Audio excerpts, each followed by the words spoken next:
It is the Awesemo MLB Strategy Show. A little bit of live before lock mixed in also because Adam and I were going to be talking about the 4-game early slate on DraftKings, 3-game early slate on FanDuel, and they'll be walking through the main slate. But we're going to be opening it up with the early slate. If you guys have any questions about the early slate as we go through, feel free to fire those in. Then we're going to break up the show, talk about the main slate, but a lot of games to talk about. So let's just jump into this early slate.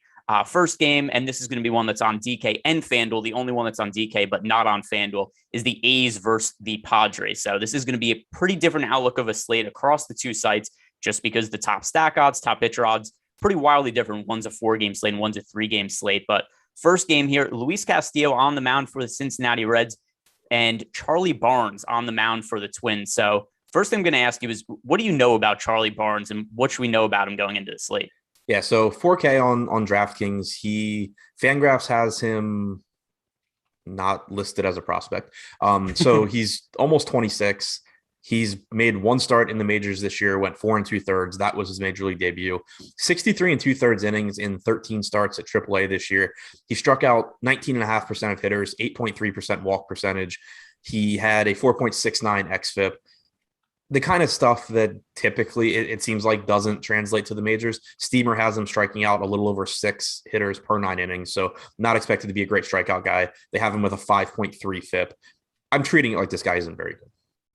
Yeah, and the other thing here that's really key to me is when somebody is this age, like you said, nearly 26 years old, has just been toiling in the minor leagues, not even with that great of results in the minor leagues, to be honest, either. So this year, the 4.24 ERA, 4.25 FIP in AAA. There was no 2020 data, but then you go back to 2019, where he had in AAA a 6.75 ERA, 4.37 FIP. You consider his age, his lack of acumen as a prospect, and it's fair to think that he's probably not going to be particularly good at the big league level. I always like to look at the ZiPS projections also for these kind of guys going forward, and ZiPS projection for 5.65 ERA in the big leagues this year. So all of this seems like this is a pitch that we're going to want to pick on. So then I look over at the Cincinnati Reds, and no shock here, massive amount of ownership going to them. Over on DraftKings, we have them projected for 33% ownership. Over on FanDuel, pretty much the same, even though it's a smaller slate, 33.4% ownership. Seems like a great spot, but what are we doing with a team that's picking up this much ownership? Yeah, so I mean, it makes sense that the ownership is there. 1, because it's a good matchup. 2, this slate, not only is it a smaller slate, which obviously drives up ownership, but it's almost like there's more pitching on this 4-game slate than there has been on some of the main slates that we've talked about recently. So the fact that the Reds are in a good hitter's park facing a very, what is likely to be at best a mediocre pitcher, it just makes it clearly the top spot to get to. But it just goes back to what we talk about all the time, strategy-wise. It's still the same game where you're playing against your opponents. You're trying to win tournaments. You're not trying to build a lineup that can score 240 points necessarily, if it means that, a third of the field is getting there with you. So it's, once again, it's not going to feel good not to just like jam in a bunch of red stacks, but I doubt that I will. I think that I'll be getting to Reds bats individually and as many stacks, mixed into some lower owned lineups. But I would be surprised if I have a lot of lineups where I'm allocating, 50% of my lineup to a team that's getting the kind of ownership that the Reds are getting.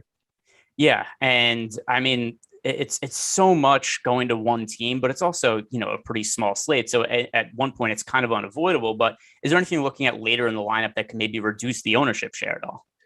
So I'm pulling up the ownership now. I got logged out right before the show started, but I do like that they have Aquino hitting seventh. That should probably drive ownership down at least a little bit compared to where he otherwise would have been. He is cheap. He does have massive power.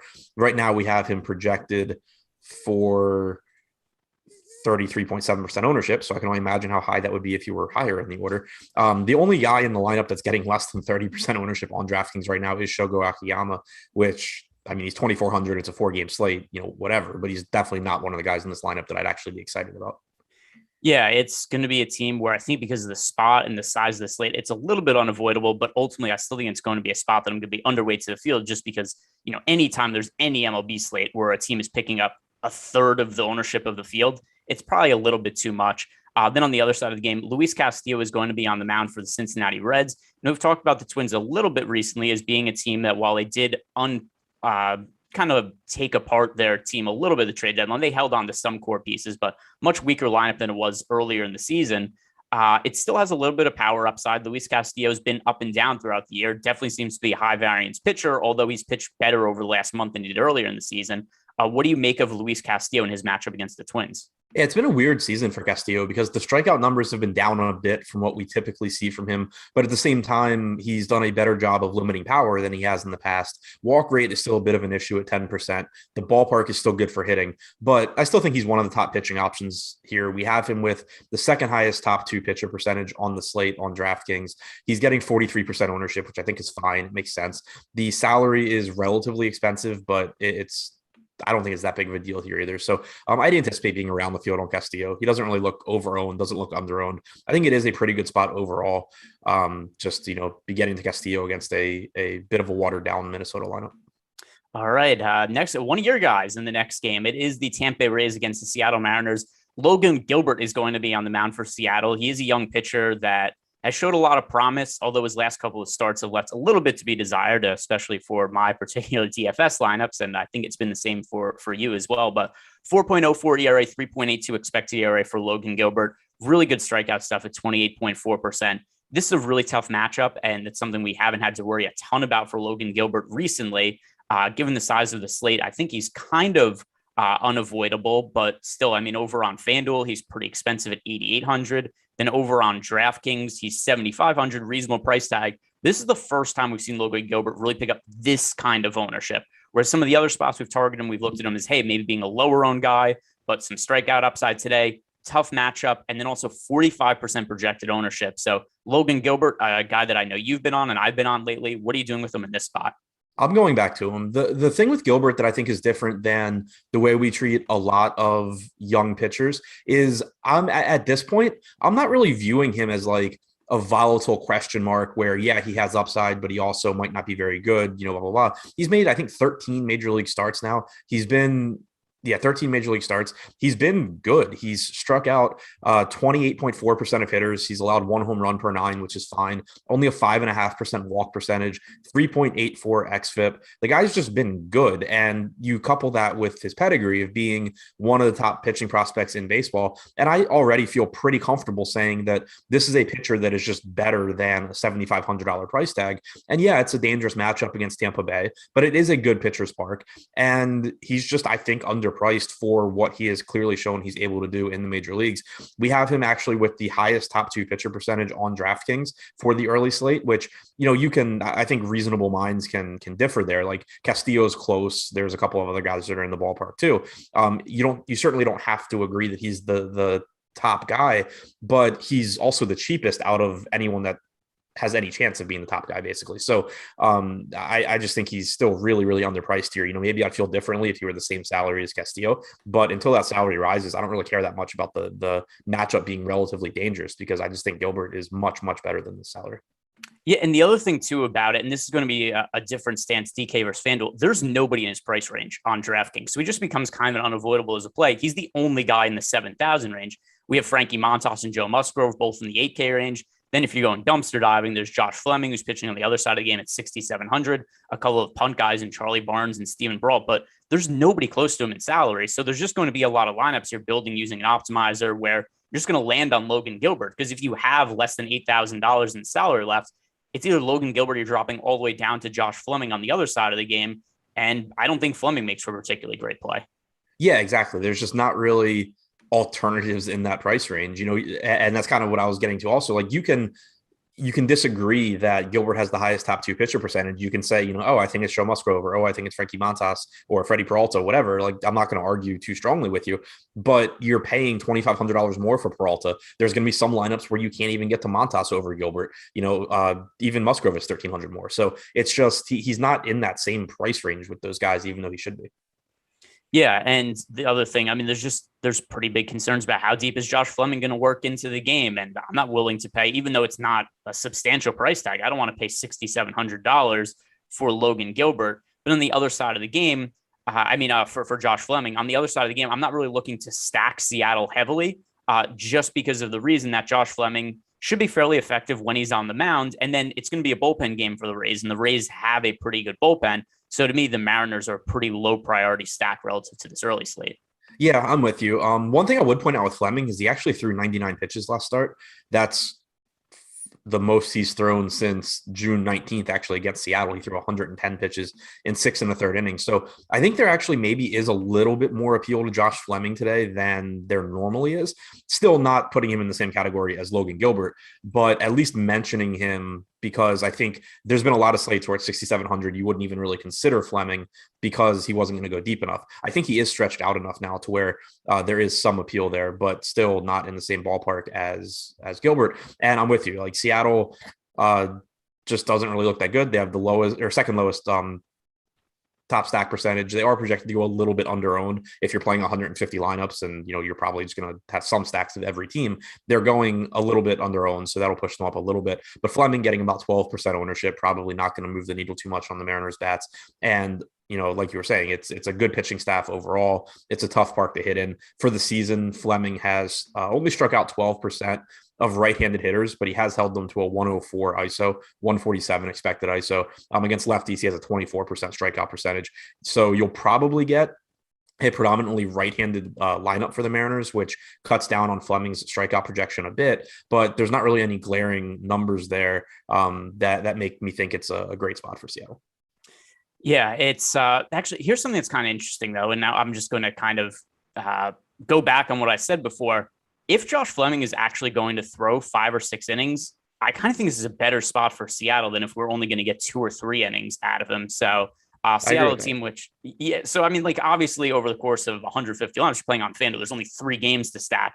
You're going to be a little bit everywhere, but that actually leads me to like Seattle a little bit more than I did otherwise. Still a pretty low priority stack, but a little more willing to get to them if Fleming's actually going to work that deep into the game. And the other thing too, with Fleming's numbers, him being stretched out, he has such a low strikeout rate. I just don't know that he translates well to being a guy who's going to pitch 5 or 6 innings. He only has a 15% K rate. If now he's going to be at the point where he's trying to reserve his energy a little bit and stretch out, that could maybe be a recipe for disaster. So yeah, that was actually the next. I was about to make that point too. Like, I agree completely. It does concern me a little bit. So normally when you look at a pitcher that for a lot of the season has been pitching, 2, 3, 4 innings, their strikeout percentages are just going to be elevated. So the fact that he has a 12% strikeout percentage and has limited power to righties, like that's good for him. But what happens when he gets 5, 6 innings?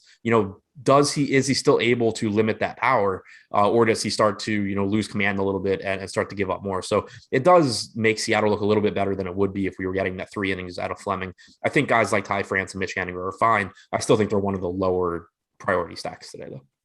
All right, the next game we have here, it is the Milwaukee Brewers against the Pittsburgh Pirates. Now, in my opinion, the best pitcher on the slate today is Freddie Peralta, and I think he's getting dinged a little bit too much in our data. Now, I don't know the exact reason, but I'm going to assume it's because of his pitch counts in recent games, which I can't totally discount as a concern. However, I think it can be explained also. So the last 2 starts for Freddie Peralta, he threw 51 and 68 pitches. Now, the 51 pitch outing, that was supposedly a planned thing where they were like, hey, we're going to give him kind of a little bit of rest, and we didn't want to stretch him out. It wasn't information we knew ahead of time on that slate when he pitched against the White Sox, but it's something we found out after the game. Then last game against the Pirates, and once again, same matchup he has against the Pirates today, he pitched well, but only threw 68 innings, but the Brewers won 12-0. So I think that was a spot where it's just like, hey, we have a massive lead in this game. We're trying to conserve Freddie Peralta's innings this year. This is a good spot to be able to take him out of the game early. If this is a competitive game, which more often than not it is. There aren't that many times we're going to expect a 12-0 game in baseball. I think we see Freddie Peralta get back to his normal pitch count. He's going to be very popular today. I do think he's getting dinged in our data a little bit because of his recent pitch counts. But how deep do you expect him to go in the game today? Yeah, I think it's tough for all the reasons you said. I'm trying to pull up articles from after that last start to see if there's anything in there. But because I think logically it makes sense that it was, like, okay, well, he threw 51 pitches last time out. We're winning 12-0. There's no real reason to push him here. My concern is more like, are they actively trying to limit him in most starts? Because if that's the case, then, if he gets through 6 innings at 72 pitches today, does he come out again? In which case I don't want to pay 10K for him. But I think that there's a pretty good chance he throws more pitches here. Yeah, it just says Peralta was pulled despite a lower pitch count for the second straight start because the Brewers are trying to save some innings on the 25-year-old's arm. He's thrown 108 innings this year, which is 22 more than his career high in 2019. We're just trying to conserve some innings as we go, Craig Counsell said. He threw 50-some pitches last time, a little more this time, and he'll be full go next time. We were hoping to be a little shorter today. The way the game played out, it worked out. So Counsell says he's full go today as of after their last start. Yeah, so with that in mind, if you're paying up for any pitcher on this slate, Freddie Peralta is the answer to me. He's been excellent this year, both from a real life and a fantasy standpoint. In the past, we've seen him with control issues. He's had that more under control this year, no pun intended, but that's not been an issue for him this season. So as a result, we've seen him have excellent fantasy performances because he's able to work deeper into games other than when he has, 50 pitch count restrictions.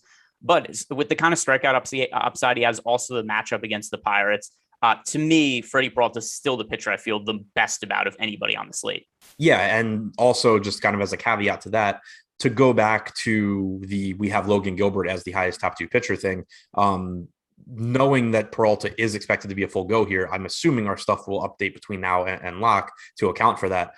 But I do think Peralta is the top guy, like you were saying. It's not a knock on Logan Gilbert. It's just saying, that I do think Peralta is actually the guy. And then on the other side, what do you do with the Pittsburgh Pirates in this spot? Because obviously there's a ton of ownership going to Peralta for good reason. The Pirates offense is miserable. On smaller slates like this, I always think it makes sense to try to take some stabs where you get leverage against a higher owned pitcher. But it's really hard to imagine this Pittsburgh Pirates team finding success. Yeah, it really, to me, I think depends how many lineups you're playing.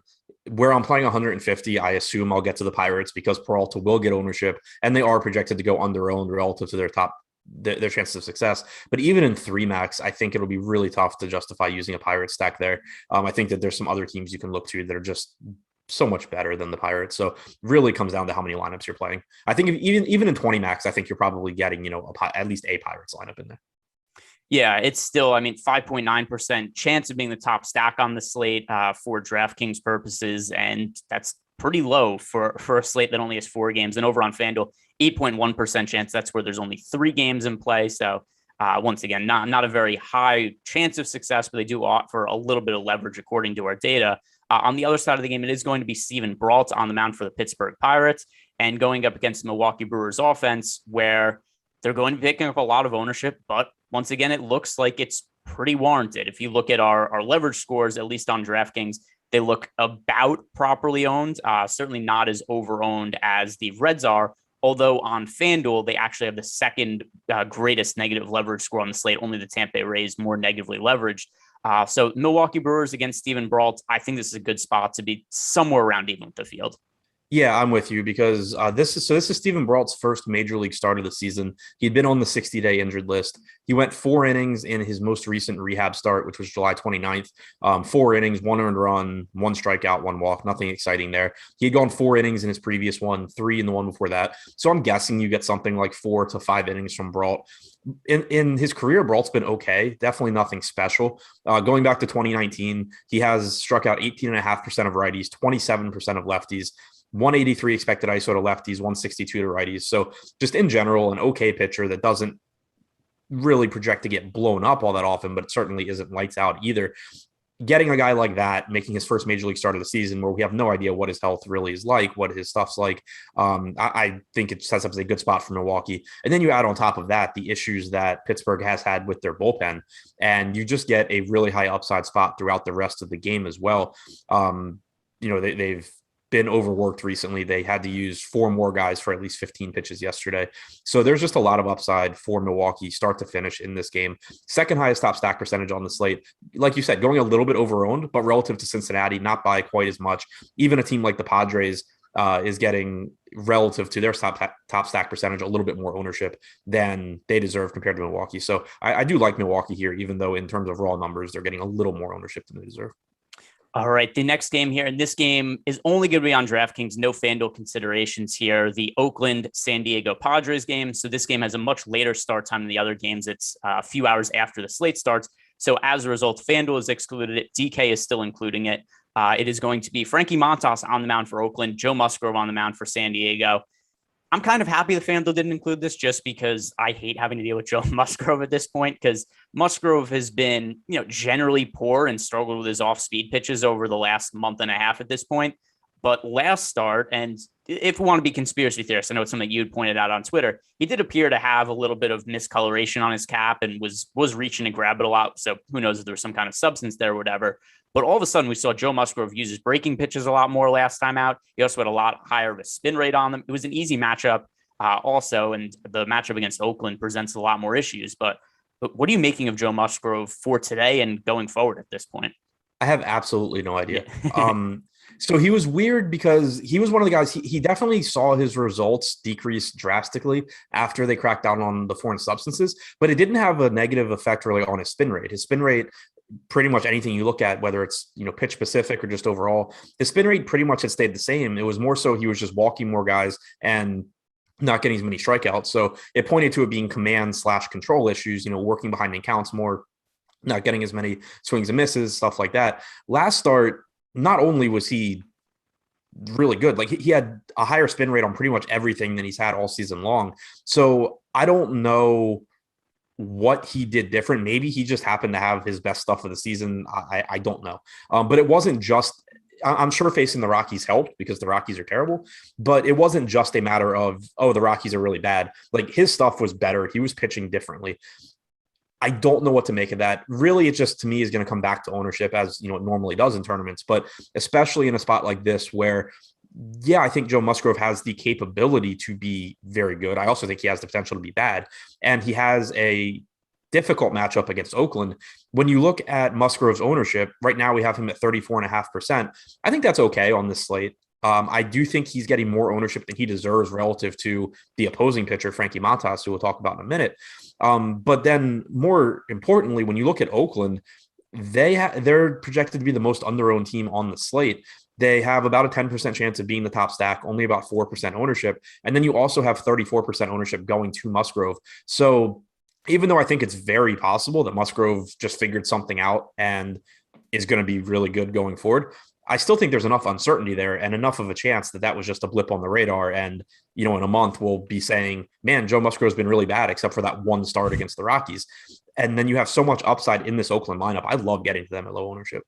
Yeah, I was just going to say, for the early slate, the A's, and once again, this is going to be only for DK purposes, they're my favorite stack of the early slate.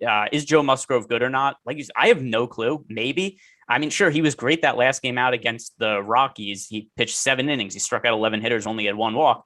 Is that a sign of things to come? Perhaps, but I can't write off that his starts, basically every other start before that, was terrible. Over the course of a month, he had gone, a considerable amount of time without scoring over 20 DraftKings points. And what are we weighing more heavily? We're weighing one start, or are we looking at everything he did over the course of the stretch before then and just totally writing it off because of one good start? Because sure, he scored 39 DraftKings points last time out against one of the worst offense in baseball against right-handed pitching. But before then, you have to go all the way back to May 25th to find a start where he scored over 20 DraftKings points. So does one good start outweigh like 10 other starts he had? Maybe, because maybe he rediscovered something, but there's a lot of variance in baseball, and there's nobody on the Oakland A's in our current ownership projection. So as it stands right now, the A's are my number one favorite team to stack on this slate. Yeah, and kind of the tiebreaker for me too is, let's even just forget about the foreign substance issues entirely. Take Joe Musgrove's numbers for the entire season, where he has been very good. He struck out 28.5% of hitters, 3.33 xFIP, 1.05 home runs per 9. tell me that's the pitcher that's going, and then tell me that he's getting 35% ownership and the A's are getting an aggregate of 4% with the lineup that has as much power as the A's. I'm still going to Oakland in tournaments on this slate. So the fact that there is at least some uncertainty around Musgrove just makes it even more appealing. But even if you told me this is definitely who Joe Musgrove is, I would still say this is a good spot to, just hope you get a bad start and go to the A's. Yeah, and then going to the pitching for Oakland, Frankie Montas relative to ownership is another pitcher I really like today because we only have him projected for 15% ownership. And Frankie Montas, he oddly seems like a pitcher who lands on a lot of these early DK slates where he just never picks up a lot of ownership in these spots. And a lot of it is because he's in tougher matchups. But Frankie Montas this year, he's had solid results, 4.08 ERA, 4.08 expected ERA, so right in line with each other, 25.9% K rate, so pretty good strikeout stuff. The other thing, too, about this Padres offense, I'm not going to say it's bad, but it's clearly not as good as if they had Fernando Tatis in the lineup, and it's not like they made massive upgrades to their lineup at the trade deadline. So Frankie Montas, just relative to him only picking up 15% ownership, we have him with a nearly 30% chance to be one of the top 2 scoring pitchers on the slate. He looks like one of the most under-owned pitchers, and not that there's a whole lot of correlation there, but if the Oakland offense goes off, obviously there's a little bit more likelihood that he does pick up the win bonus. Yeah, and I don't remember if it was you and me or me and Eric or whoever that had been talking, but Montas this season has posted ridiculous strikeout numbers against lefties at 32.5%. His strikeout percentage against righties is 20.1%. If you go back to last season, he struck out 28.9% of righties compared to 21.6% of lefties. And so if you look at what has changed, he's throwing his splitter about 31% of the time to lefties compared to like 19% last year. So we have a reason that he's getting more strikeouts against lefties than he was last year, but nothing's really changed in his pitch mix to righties. And so I had said a couple of weeks ago that I thought there was a decent chance that he keeps striking out lefties at a high rate and that you just see those right-handed numbers come up. I actually looked just now just to see if that's been happening at all, because I know he's had some good starts recently. Since the start of July, he's thrown 16 innings, 24.6% strikeout percentage against right-handed hitters. So it does seem like maybe those numbers are just stabilizing and you're going to keep getting the a high percentage of strikeouts against lefties from Montas, but then just see an increase in the right-handed strikeouts as well. Overall, I think he's just a good pitcher. 25.9% strikeout percentage for the season, 3.79 xFIP. And like you said, Fernando Tatis missing from the Padres lineup does add a hole as well. I really, really like Montas if he continues to be projected for 15% ownership compared to the 34% going to Musgrove, the 43% going to Castillo. Yeah, that's where I'm at too, is just too low of owned. And, just on the surface, is Frankie Montas the best pitcher on the slate? No, except all the pitchers that are of somewhat quality today are really highly owned. We have Freddie Peralta, Joe Musgrove, Luis Castillo, Logan Gilbert. These guys are all projected for, 35 to 40 plus ownership. Freddie Peralta and Logan Gilbert approaching 50%. So to be able to get 15% ownership on Frankie Montas, he's the only quality pitcher on this slate that isn't really picking up ownership. That in itself is enough reason for me to want to get there. I think it's the easiest way to differentiate at pitching today. So that is going to do it for the early slate, guys. 3-game FanDuel slate, 4-game DraftKings slate. If you have questions, reach out to us during the show. Throw some questions in as lineups come out. If anything is really pressing, maybe somebody gets scratched, or if there's a weaker lineup than normal, we could circle back to that and answer any questions anybody has. But now we're going to talk about the main slate and tonight's big slate that we have. And this one, we don't have to worry about different games. FanDuel, DraftKings, it's going to be all the same everywhere. The only thing that is kind of annoying is that Shohei Ohtani pitching, which means we don't get to roster him as a hitter. But now jumping into the main slate, starting with probably the most important spot for the third day in a row, the New York Yankees going up against Matt Harvey. And Matt Harvey's all of a sudden pitching really well out of nowhere. Matt Harvey, who sucked forever, has now pitched, was like 18 and a third scoreless innings. So this is the longest scoreless inning stretch of Matt Harvey's entire career. Even back to when he was one of the best pitchers in all baseball, he hadn't put together a stretch like this. There's certainly been a little bit of luck involved, but he's going up against this just crazy Yankees offense that could very likely be one of the best in baseball history over the final stretch of the season. But once again, it's going to be a popular Yankees lineup. Yesterday, I wasn't really on them as much as the field. It burned me. 2 days ago, wasn't on them, and that ended up being a positive. So kind of the rubber match here of whether fading or going with the Yankees chalk, how it's going to work out. But Adam, what do you make of Matt Harvey in this matchup against the Yankees? So it's still advantage Yankees, I think. Yeah. There have been some kind of subtle changes for Harvey. He's throwing off speed stuff more. For the season, he's averaged 57% usage on his fastball. Over these last three starts, he's at 41.9, 48.2, and 42%. So definitely decreasing his fastball usage. Slider usage is up a little bit. Changeup usage is up like 1.5 to 2x. And then he's using his curveball a little bit more as well. So it does seem like he's at least made some changes that point to maybe that it's sustained improvements, not that he's going to keep shutting out every team he faces. But the thing for me is that the strikeouts still haven't really been there. He struck out 2 against Kansas City, 4 in 6 innings against Washington, 5 in 6 1/3 against Detroit. I'd be a lot more optimistic about Harvey long-term, or, even medium term, if he were suddenly picking up strikeouts as a result of these changes in pitches as well. I think it's still advantage Yankees. I think this is very similar to the Jorge Lopez spot, where should the Yankees blow up Matt Harvey? Probably. Should they blow up Jorge Lopez? Usually, yeah. But I think it's still a more difficult spot than yesterday against Alex Wells was. I think that was a spot where it was just like, I don't know how the Yankees fail. Here, it's like the Yankees have a decent shot at failing, even though I think more often than not they come through. Yeah, and one thing I also mentioned, the Yankees are a wildly different looking stack on FanDuel versus DK today. DK, we have them over-owned, but not really by a significant margin, and I think it's reasonable to get about even with the field on them. FanDuel today, though, we actually have the Yankees as the most popular offense on the entire slate. So they're more popular than the Rockies, they're more popular than the Cubs, and on DK, it's a different scenario just because we have so much ownership going to the Coors Field game again today, where the Yankees lineup kind of gets reduced in ownership because we have 23.2% aggregate expected ownership for the Rockies, 15.4% for the Cubs. That's 40% of the field going to the Coors Field game. So the Yankees ownership at 9.6% as a team, maybe a little high, but it's not anything crazy like we've seen the last couple of days. Yeah, agreed. So I think that even though I liked the Yankees, I liked their spot more yesterday than today. I think it'll be a little bit easier to get to them today than yesterday just because of the ownership.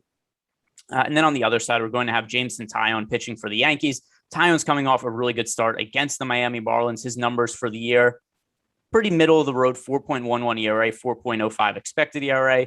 The strikeout stuff this year, also pretty mediocre, 23.1% K rate. So really all across the board, Jameson Taillon's been a fairly average pitcher. If you look at his overall salary today, he's priced all the way up to $10,200, which is really curious to me. I don't know why he's all that expensive all of a sudden, which, I mean, you look at the spot and it's like, all right, good spot against the Orioles, he's pitching okay, but why the hell is he 10,200?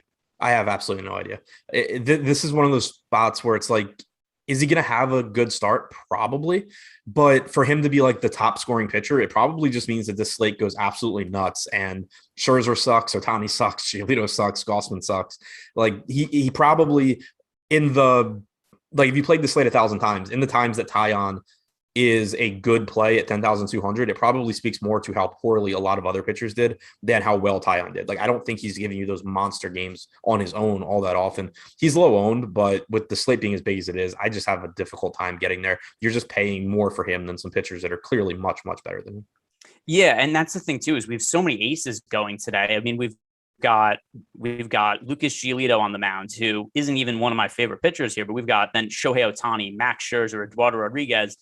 It's so many guys that I just think are better than Jameson Taillon, and he's expensive. He's more expensive than all these guys too. That's what's also really weird is it's not even to say this is a bad spot for Taillon, but in what universe is he $1,100 more expensive than Max Scherzer on DraftKings? And then over on FanDuel, it's a much more reasonable price point at 8,000. But as a result, he's also really popular on FanDuel, and I don't really want to roster a somewhat chalky Jameson Taillon. So I just don't understand the price point. I don't really understand why the DK algorithm is putting out this kind of salary for him. He was also, we thought a little overpriced last time out against the Marlins, and then his salary went up by $1,500 more after that. So, I just don't understand the price point. But are you willing to stack the Orioles against him at all? Probably not. There's just so many offenses on this slate. I do think Taillon is a decent enough pitcher. The Orioles right now are getting the ownership that they deserve. I think Cedric Mullins individually stands out. Taillon's biggest issues by far have been left-handed bats this year. 206 expected ISO, 336 expected WOBA. Cedric Mullins at 4,500 gives you some power and stolen base upside here. Yeah, it's a pretty low probability stack. And even if we do have Taillon probably being a little bit overpriced, it's not like this is an exceptional spot for the Orioles. They have a 2% projected ownership, 2% chance to be a top stack. Big slate, so better teams to go to, in my opinion. Next game we have here, the Washington Nationals against the Philadelphia Phillies. I wish we could just do away with the Nationals, but hey, we're stuck with them in this crappy lineup. But Paulo Espino is going to be on the mound. So starting with him, it's hard to think anything other than this is a really good spot for the Philadelphia Phillies. There are a bunch of offenses that are in really good spots. One thing that's nice about the Phillies is if we're looking to pivot and find a team that's expensive and kind of gives us a different outlook on the slate, they are only projected for 3.6% ownership with nearly 6% chance to be one of the top scoring teams of the day. So give me the Philadelphia Phillies as a low owned stack here. Yeah, Espino is actually coming off of a couple of decent starts. I just don't buy into it. For the season, he's been pretty bad. 17.2% strikeout percentage, 1.4 home runs per nine, 4.66 xFIP. Lefties have only struck out 17.2% of the time, 161 expected ISO. Righties with a 227 expected ISO. Hoskins came back yesterday for Philadelphia, which makes the lineup look a little better. They're still missing McCutchen, which does hurt. Anytime that you're putting Travis Jankowski at the top of a batting order, it signals that it's not the best lineup. But you still have Segura, you have Harper, you have Real Muto, you have Hoskins, and then you kind of just throw in one more guy and hope for the best. I think that Espino is still a guy that I like to pick on, despite what he's done the last couple of times out. Unrelated, but Paulo Espino is one of the craziest looking player cards on FanGraphs because he's been in the minor leagues for forever. So he's been pitching since 2007, and he's a total of 91 big league innings because he's pitched in the minor leagues for like half the league. So he's got the longest minor league player card I've ever seen on FanGraphs. So looking at it's so much data with so little MLB information. But either way, I agree. I don't think he's particularly good. 34 years old, and while he has had a little bit of success this year, a lot of that came out of the bullpen, and he's just going to be less effective as a starter when he's stretched out. So Phillies look a little bit under-owned. It's a stack to get to. Starting for the Phillies today, Chase Anderson's going to be on the mound. I'm not particularly high on him, but I can't really reasonably stack the Nationals either because this lineup has so many hitters in it that are just not very good hitters. And we're also starting to see some of these guys get priced up a little bit. That's not saying much because we had a bunch of these guys were the flat min, but now some of these guys like Victor Robles, Yadiel Hernandez, they've gone from the flat min to being priced like 2,400, 2,600. So it takes away a little bit of the value here, but I just can't imagine myself stacking the Nationals much at all the rest of the season.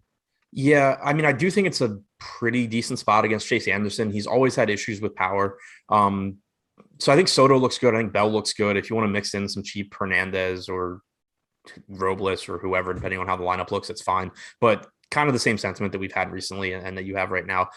I still really like Soto. I like Josh Bell. The rest of it is just really, really hard to stomach. Yeah, and they're also picking up ownership today. At least the other days where it's kind of like, hey, there's no ownership going to the Nationals. Today we have them projected for 5.3% ownership as a team with only 3.6% top stack odds. At least the other days where I like getting to some of these guys as one-offs, I mean, they're all like 1-2% owned. That's just not the case anymore. So the field's starting to roster some of these guys as value plays. I'd rather look elsewhere to get my crappy cheap bats from. Next game on the slate here, we have the Toronto Blue Jays against the Cleveland Indians. Steven Matt's on the mound for Toronto. I have never been a fan of him. I've been fading him for a really long time now.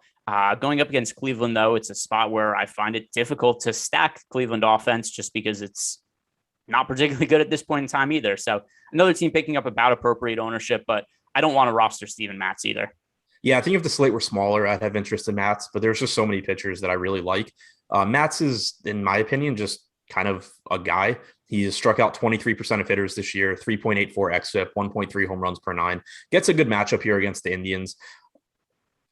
He's getting 6% ownership. Like, if you want to play Steven Matz, I'm not going to say I think it's bad. It's just not a spot that I think I'm very likely to get to because of the alternatives on the slate mostly. On the other side with JC Mejia, the one thing that is kind of interesting for him is he has absolutely massive splits this year.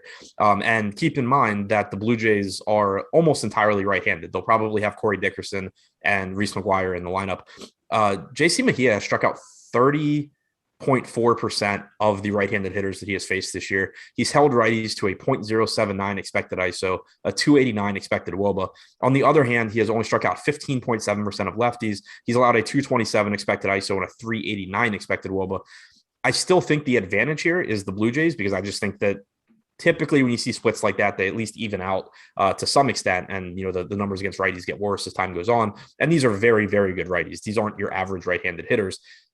That being said, I do think it's at least worth noting that JC Mejia has been very good against righties. The biggest thing, though, is looking at the ownership. I really could care less what JC Mejia's splits are because we have Toronto projected for like 2% ownership on this slate right now. If it holds anywhere near there, I'm just jamming Toronto bats in, and JC Mejia can do whatever he wants. Yeah, and you mentioned something pretty key there, and that was Corey Dickerson expected to be in the starting lineup. As of right now, Corey Dickerson's actually my favorite GPP play on the slate. He's probably going to hang somewhere in the middle of the lineup, only 3,400. You mentioned some Mejia's struggles against left-handed batters. And if you look at the Blue Jays team in our top stacks tool, they are really underowned. They're picking up almost no ownership today. We have them today with the fourth best odds to be the top scoring team of the day, but only 1.7% ownership. Now, the reason that's the case is there's so many high-end pitchers today. Everybody's paying up for pitching, and that just leaves no room to pay up for offense. And that's when I start to look at some of these guys who are a little bit cheaper in the Toronto lineup, like a Corey Dickerson, to potentially make a Blue Jays stack work. And so if we're looking to stack the Blue Jays, it's going to be hard to just play all of the top guys. But this is an offense relative to the leverage here. I feel like I need to get exposure to Toronto today. And Corey Dickerson is going to be a big way to make that possible. Yeah, I agree completely. I think it's a really, really good spot for him. Definitely just the spot where I'm paying a lot of attention to ownership as we get closer to lock, because it has quite a bit of room to increase, and Toronto still to look good here, despite how good Mejia has been so far against righties. It's still a pretty small sample.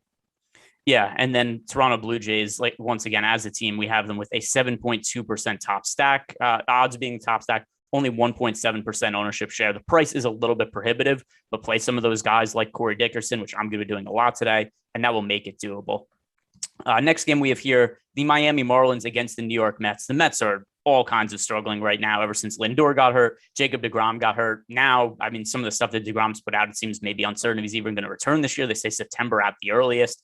But one thing that is going to be helping the Mets a little bit, I liked what I saw from Carlos Carrasco in his debut with the Mets. I don't know how long he's going to be allowed to work into the game today. But if we find out that he's going to be throwing like 80, 85 pitches, sign me up for Carlos Carrasco against the Marlins. Still, like I said, we need to know what kind of pitches he's going to be allowed to throw today, but he pitched fairly well in his first game of the season.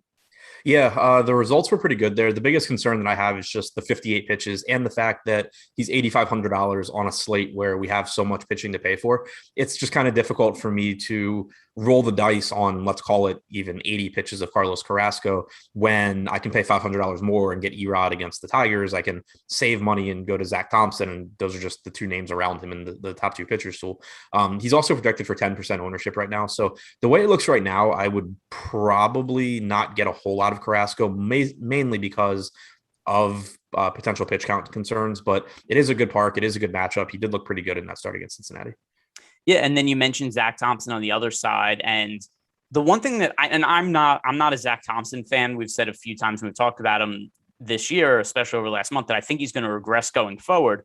But this is a slate where we're looking to find some place to save salary at pitching, and there are not that many cheap pitching options. So that kind of by default brings Zach Thompson into play on DraftKings. I wouldn't consider him on FanDuel, but TK, it's hard to not get some exposure to him just because I don't know where else we're going for salary savings at pitching.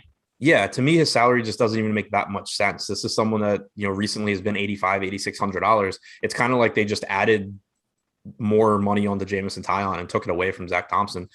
He's got a 25.9% strikeout percentage this year, 4.08 xFIP, 0.7 home runs per nine. Like, even if you don't think that he's necessarily a great pitcher going forward, he doesn't need to be to justify a $7K price tag. The matchup against the Mets is, pretty middle of the road, but the park is still great for pitching. The Mets have a 4.2 implied run total, which isn't, too daunting.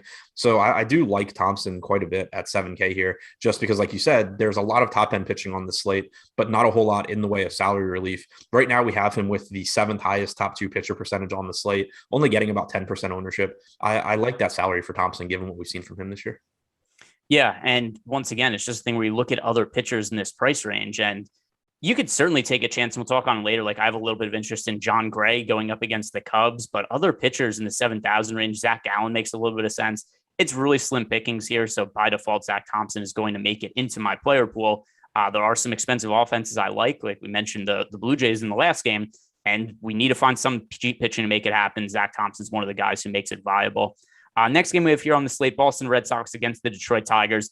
I like Eduardo Rodriguez, and going up against the Detroit Tigers. I understand the Tigers had a really good month of July. We've talked about expect them to regress going forward. Eduardo Rodriguez has been massively unlucky this year. He has an inflated strand rate. He has an inflated BABIP. All that stuff is going to normalize going forward. Eduardo Rodriguez still has shown some of the best strikeout stuff of his career. His velocity looks solid. I expect a really strong finish to the season for Eduardo Rodriguez, who despite a 5.6 ERA, he's a 3.72 expected ERA, 3.46 FIP. He's going to be really good going forward. The only real question here is how much of a priority is he for you today? We also have guys like Max Scherzer, Shohei Ohtani, who are right around the same salary.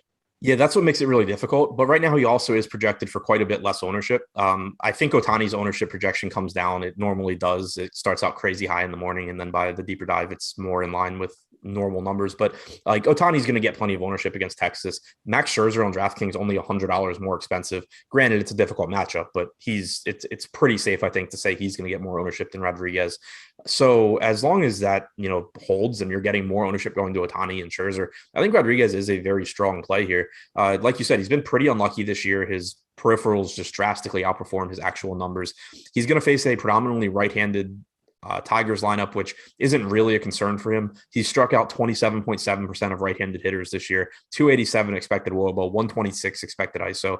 He's just been a good pitcher. And, I don't think he's as good as Max Scherzer. I think Shohei Ohtani's probably better if all things, if ownership were equal, but it's not going to be. And I think that Rodriguez makes for a good pivot, not that he's low owned, but lower owned than those guys. So in lineups where you just have a little bit more ownership going to your bats, then you would like Rodriguez is one way to help alleviate that. Yeah, and then the other side, Casey Mize is going to be pitching for Detroit. Mize still a very well-regarded young pitcher. He was a high draft pick just a couple of years ago. 2018, he was the number one overall pick in the draft. He's only 24 years old. He throws hard, 94.4 average fastball velocity. It just hasn't led to great results yet in the major leagues. He has a 3.41 ERA this season, but a 4.81 expected ERA, 4.55 FIP. This is clearly a good spot for the Boston offense. Just the question becomes, how are you getting to them, if at all, when we have so many high-end starting pitchers we're looking to roster? Yeah, it's kind of tough because I still think Mize has pretty good stuff. He's not somebody that I look at and I'm like, oh, I really love taking hitters against him, but I do like taking Boston whenever they're pretty low owned, and that's the case today. Mize has had more issues by a pretty wide margin with lefties than righties this year, which I don't think is surprising. So I think it moves Jarren Duran, Rafael Devers, Alex Verdugo up a little bit. But you still, of course, can go to Kike or Bogarts or Martinez. They're just good hitters. Same for Renfroe with his power. So it's tough to get to them, kind of like it's tough to get to Toronto, but that's also why the ownership is going to be low. So maybe you're probably in those Boston lineups, you end up using Zach Thompson, you end up rolling the dice on, a cheaper pitcher, like a Zach Gallen, even, Carlos Hernandez, we'll talk about in the White Sox game at 5,600.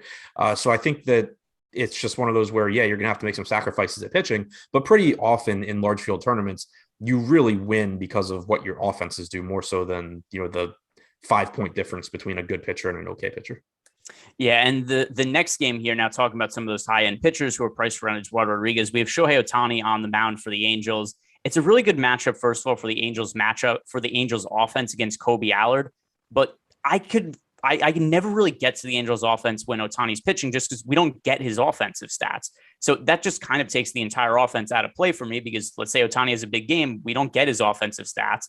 And it just kind of makes the whole stack a little murky. So good spot for the Angels. But before we talk about Ohtani as a pitcher, are you able to get to them or are you willing to get to them as stacks today? Because it's something that I generally don't do when Ohtani pitches. Yeah, so one thing I do like about them is that they have Joe Adell now and that Upton's back, because I'm with you that it's normally tough to get there when Ohtani pitches. But now you have the matchup against Allard, who's allowed a 208, I believe. Yeah, 208 expected ISO to righties this year.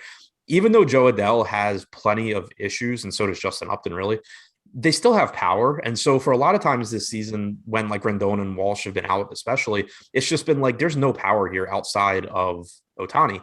But now at least you have Upton. Max Stassi has power. Gosselin is whatever. Joe Adell's 2K, assuming he's in the lineup. We know he has power. So I think it at least makes it a little bit higher upside now that you have these flawed but powerful bats. And then it's also a really, really cheap stack. So that's appealing on a slate where you have pitching to pay up for. So I actually think the Angels are a little bit more appealing to me than they normally are here. Yeah, and I think the Joe Adell point, which we talked about him a little bit yesterday, whereas, with Joe Adell, there's a lot of variance there in terms of he's going to be a boomer bust hitter. there's going to be days where he hits the ball really hard. He has a lot of power upside. You talked about even in the minor leagues, not only did he show power upside this year, he also has stolen a bunch of bases. So I wouldn't be surprised if Joe Adele goes 0 for 5 with 4 strikeouts. But as a cheaper hitter, there's also a chance that he hits a home run. There's a chance he reaches base once and steals a bag. So I think that as a one-off, Joe Adele does make sense. Just 5-man stacks. For me personally, it's a little hard to get to them when Ohtani pitches. But on the other side, Shohei Ohtani clearly has become a much more consistent pitcher than he's been in the past. He's had a really good year, both at the plate and as a pitcher. The only real question I have here is relative to the other pitchers on the slate. How much are you prioritizing him when you also consider we have all these other pitchers to pay up for? And he's currently projected for 56.5% ownership on DK over on FanDuel. Only 12% projected ownership, which that's a little weird to me. There's a difference. I'm going to refresh to make sure these are still the right numbers. By the way, Top Pitchers tool is free today over at Awesemo.com. But yeah, we currently have Ohtani projected for 56.5% ownership. So what are you doing with Ohtani when he's that popular? Okay, so if that ownership projection holds, I'm going to just roster a bunch of these other pitchers, be underweight on Ohtani, and hope that he's not the highest scoring guy of the group. That being said, I'm pretty confident that number comes down. It's just been, I'm guessing it's just an Ohtani specific problem. For whatever reason, he just, until we catch it and fix it, he just shows up way too often in our ownership projections, because like we even have Scherzer projected for more fantasy points than Ohtani. So it's not like we have some crazy high projection on Ohtani and that's like driving us to think that people are going to play him more. I think that comes down. I think you probably get more ownership ultimately going to Max Scherzer than Ohtani. So if we assume Ohtani's at a normal ownership percentage, then I really like him here. It's a good spot against Texas. I'm fine just kind of getting to the field on Ohtani, getting to the field on Scherzer, not taking a huge stand on, trying to guess which one of those guys has the better game and moving on.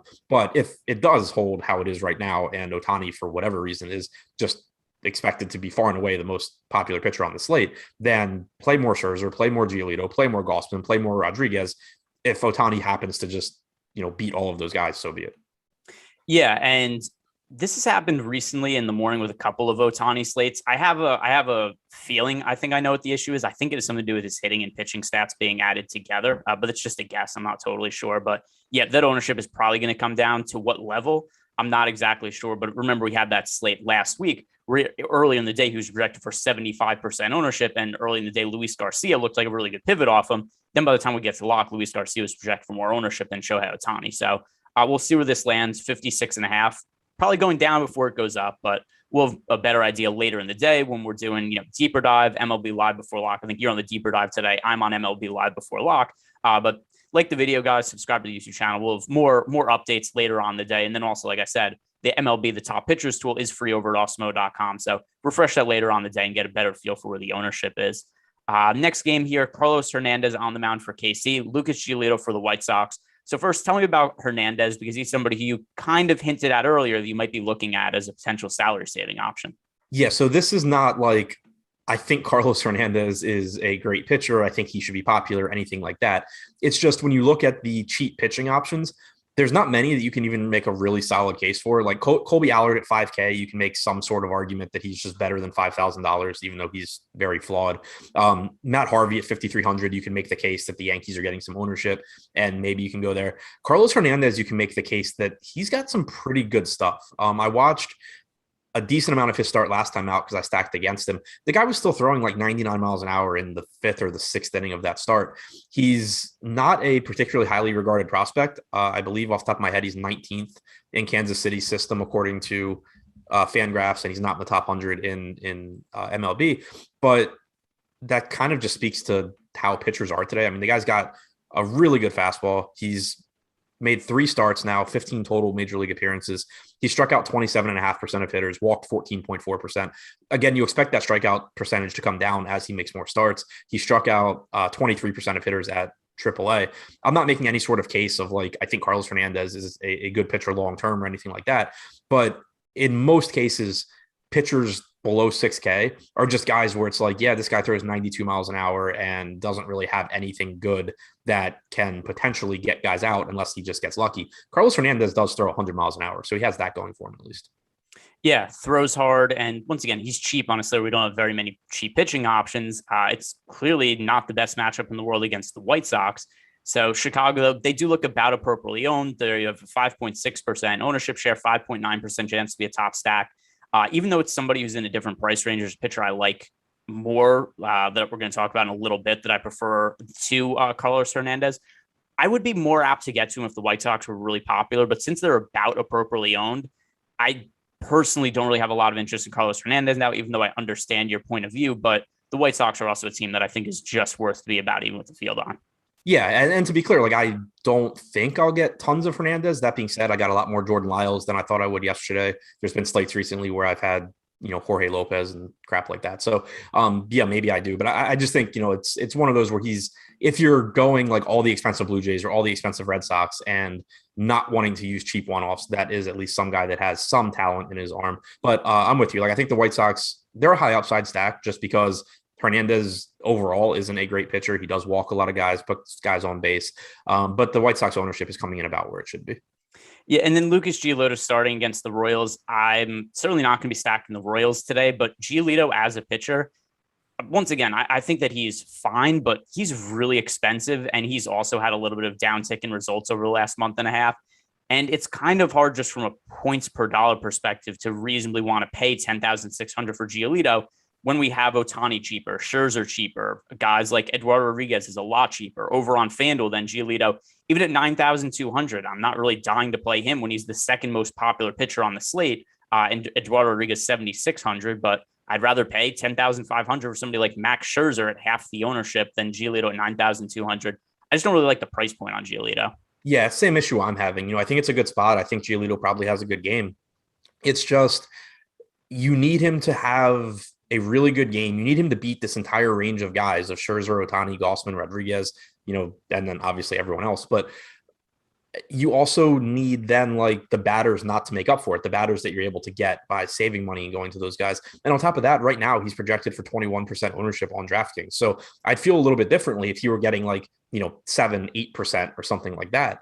But if he's going to get the same ownership as Eduardo Rodriguez and more ownership than Kevin Gausman, why am I paying a bunch more money for him? Yeah, that's it. I think it would be a different conversation if he was, $1,500 cheaper or something like that. But this is a slate where we've looked at some expensive offense. There's a Coors Field game we're going to be talking about in a couple of games. It's just hard to find the salary to get to Lucas Giolito. So in the initial build I did this morning, I was very underweight to the field on him. And I don't expect that's going to change unless he's like 5% owned or something like that by the time we get to lock. But even at this price point, he's projected to be very popular on both DK and FanDuel. So as of right now, he's going to be somebody I'm underweight to. Next game here, Drew Smiley against Jay Happ, Braves, Cardinals. This is the game that Grillman in the YouTube chat has been waiting all day for us to talk about. He's so fired up about his Braves every day. And for good reason, I guess, considering the trades they made at the deadline, the way the offense has been looking.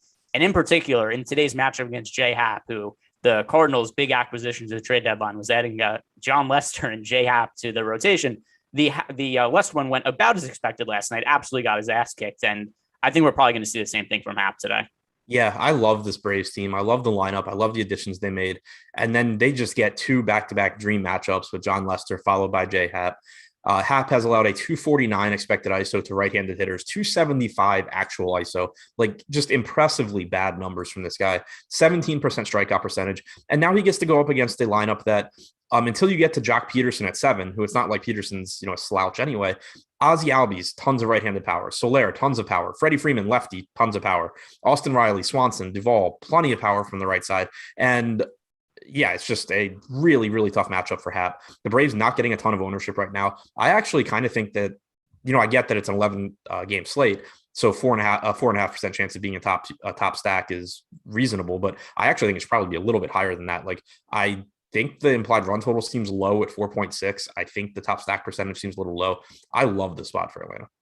Yeah, and actually, I'm a little curious to just look at sports books now and see what the individual team total, like if their over under is like 4.5 with juice on the over, that's probably something I'll end up betting after the show's over. So I really do like the spot for the Braves. Happ, I think, is terrible. Lester is terrible. And we've seen spots like the Braves didn't pick up as much ownership as they should have yesterday, because I think still John Lester's a little bit of name value. And people are like, oh, John Lester, he's okay. I don't want to stack against him. They see him get traded to a new team, but Happ sucks. Lester sucks. These guys were washed like 5 years ago. So There I was like also a massive ownership discrepancy between like higher stakes and lower stakes on Atlanta yesterday.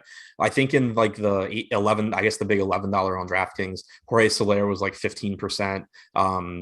Riley, I think, was like 14%. In the 2K on DraftKings, Soler was 30%, Albies was 30%. It was actually a massive difference, which I think made sense because Atlanta looks so good. Yeah, and that also goes to show how I think there's a pretty good chance we see something similar today, just given that it's a very similar matchup, and we once again have the Braves projected for about a comparable amount of ownership. So yeah, I like the spot for Atlanta. Pitching for the Braves today is going to be Drew Smiley. Smiley this year, not great results. 4.4 ERA, 4.81 expected ERA. The other thing about Smiley is at least last year or other times in the past, we've seen him be a guy who could strike out a bunch of hitters. And that's made him somebody who's been desirable for fantasy at times. But a career low 20.9% K rate this year, that really takes any kind of luster away from him being a tournament pitcher. Yeah, agreed. The strikeouts have been there against lefties at 24.5%, but against righties, they've come down to sub 20%. He's done an okay job limiting power to righties, but I still think this is a pretty dangerous matchup for him.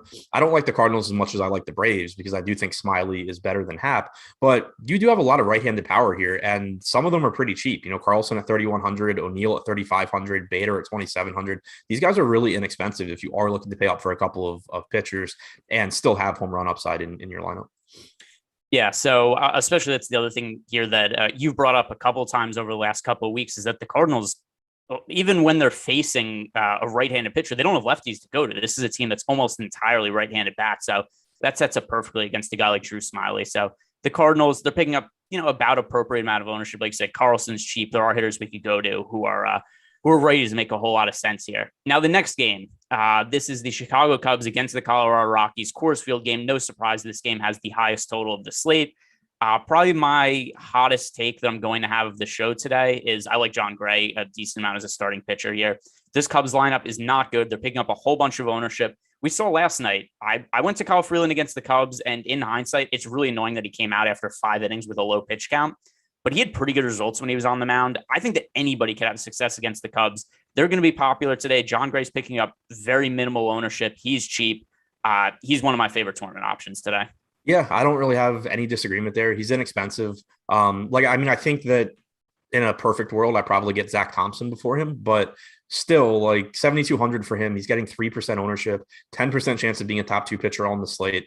He's just a pretty good pitcher overall. The Cubs offense is not very good. In Coors so far this season, Gray's been fine. He's held hitters to a 260 WOBA. He has struck out 22.8% of hitters. He has walked 11%, and he has given up 1.26 home runs per 9. But all things considered, pretty decent numbers for him. A 4.8 implied run total for the Cubs, while on the surface that seems high, it's really low for a team in Coors. So yeah, I'm with you. I think just from an ownership standpoint, Gray is going under-owned. And then you also add in the added benefit of the Cubs being one of the most over-owned teams on the slate right now. I think that Gray does look like a good tournament option just from a strategy standpoint. Yeah, and that's the other thing too, is by my process and how I go about setting ownerships. John Gray, just the fact that we have the Cubs, the team with a 15.4% projected ownership and only a 7.1% chance to be a top stack, that's something that boosts John Gray for me. And then we also get to spot that John Gray himself is under-owned and that John Gray is a decent starting pitcher. 3.62 ERA this year, 3.64 expected ERA, 21.7% K rate. And keep in mind, those numbers are already with him making half his starts at Coors Field. This Cubs lineup is no good. So listen, it's a Coors Field game. Obviously, the Rockies and Cubs have upside. We saw the Rockies score a whole bunch of runs last night, but I'm still going to be taking a similar stance on this slate where I just don't want very much to do with 5-man stacks of the Cubs and Rockies because we have the Cubs with a negative 8.3% leverage score on DK. The Rockies negative 11.8%. These are the two most negative leverage stacks on DK. FanDuel, it's about appropriate for them just because they are appropriately priced for Coors Field. But on DK, there's way too much ownership going here. Yeah, agreed completely.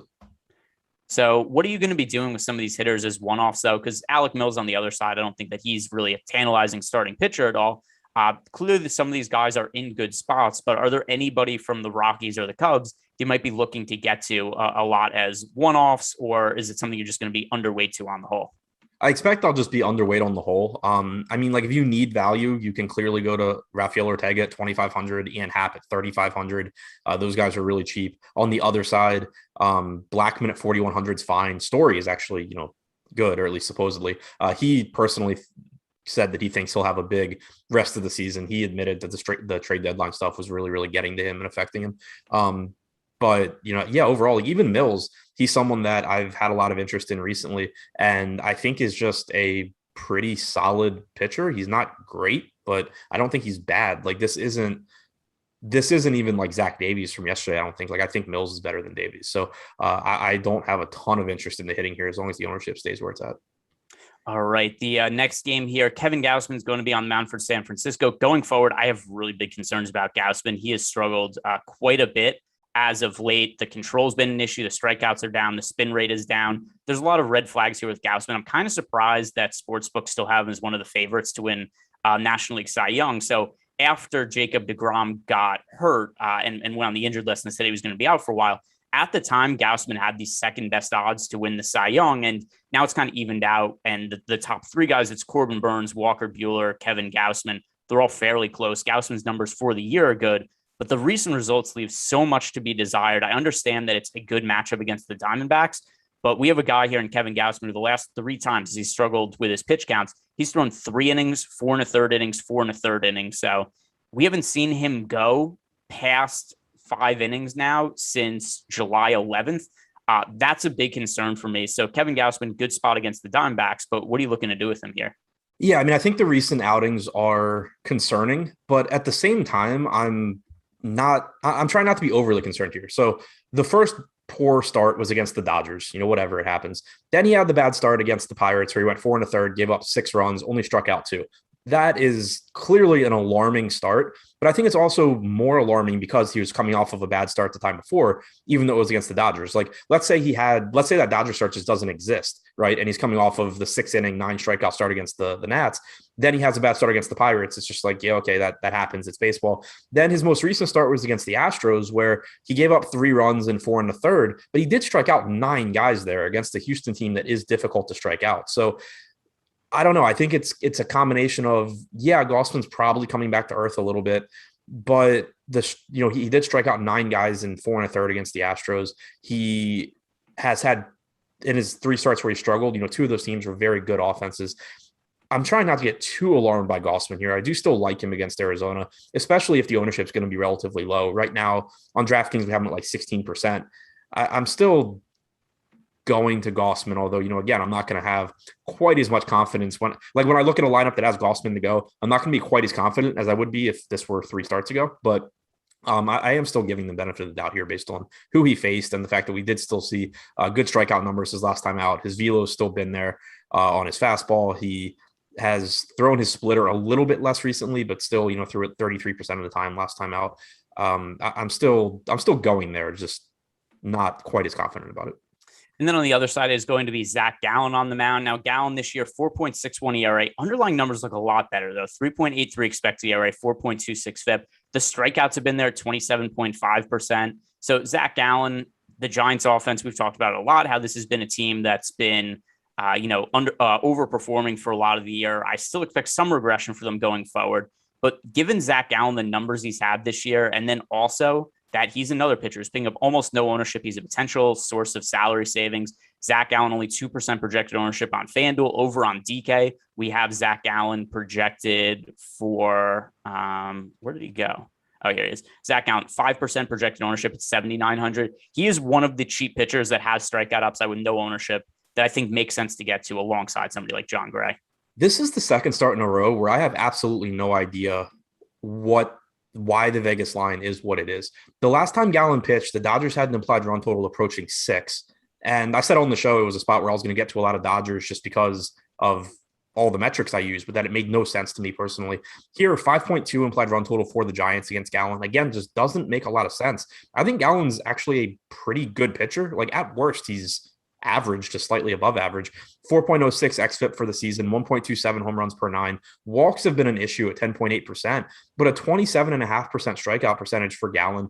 He was good with Miami prior to being dealt for Jazz Chisholm. I don't understand why the Giants' implied run total is as high as it is. It's not a great park for hitting. I don't really get it. I do like Gallen at low ownership for the strikeout upside in tournaments. Yeah, that's where I'm at too. There's not a lot of ownership going there. Still, the Giants offense, I don't totally buy into it.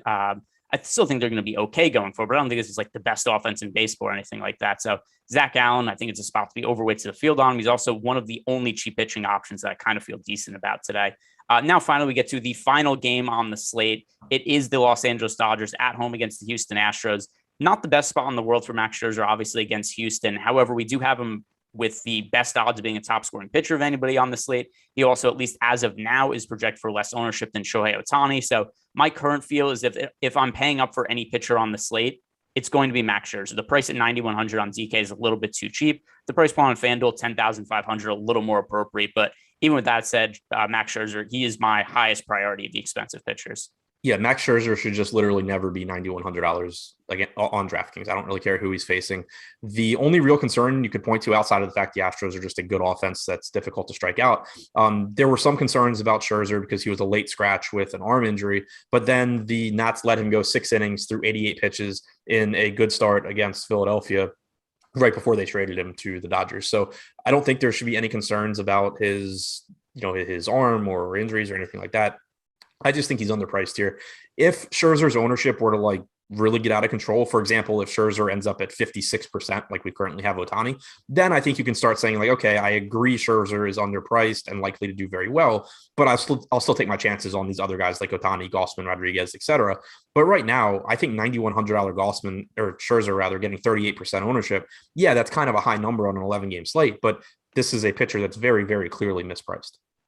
Yeah, and the other thing too is just about Max Scherzer and then he got traded in that same day. And right. One of the reasons he probably threw 88 pitches was they didn't want to risk injury when they knew they had a trade in the works. I think it was weird they even let him pitch that day, or the Dodgers even wanted him to pitch. I figured the Dodgers would want to use him before. Somebody had said, I think they wanted to know that he was good, because he had been scratched from his last start before the deadline. Yeah, maybe that's it. But I mean, either way, I don't really expect any kinds of real restrictions today with him. The price is way too low on DK. FanDuel, still, I don't mind paying up for him. Other side of the game, Jake Odorizzi is going to be on the mound for Houston. I have no interest in him in this really tough matchup against the Dodgers. But the Dodgers as an offense, they're really expensive, and it looks like they're about appropriately owned. So if I'm paying up for an offense, I'd rather be one that's contrarian like the Red Sox or Toronto, not one that's already picking up 6% ownership in the Dodgers. Yeah, that's where I'm at. 9,800 for Odorizzi is against the Dodgers is actually probably even more insane than 10-2 for Taillon against the Orioles. Just don't really see any reason to get there. It's just such a low probability play, and it's just so difficult for pitchers individually to win you a tournament anyway. But I'm with you. The Dodgers are always a team that I'm fine with going to, especially now that Betts is back as well. But the way ownership is laid out right now, I would just rather go to Toronto or Boston, who are getting less. All right, that is going to do it for us, but plenty more content coming up on the YouTube channel today, guys. Do us a favor, like the video, also subscribe to the YouTube channel, because later on today, we have MLB Deeper Dive coming up, MLB Live Before Lock, and then late in the day, there's going to be PGA Live Before Lock. So stick around, check out all that later in the day.